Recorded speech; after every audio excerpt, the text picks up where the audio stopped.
India आप तक समाचार, कड़वा लेकिन सच।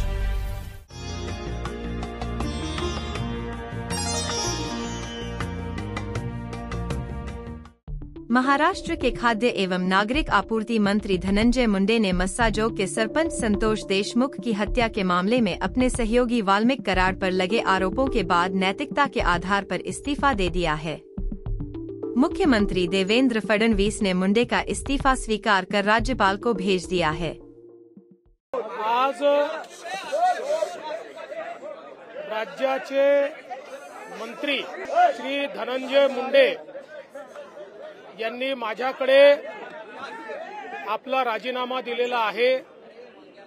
त्यांचा राजीनामा मी स्वीकारलेला आहे आणि पुढील कारवाई करता तो माननीय राज्यपाल महोदयांकडे पाठवलेला आहे।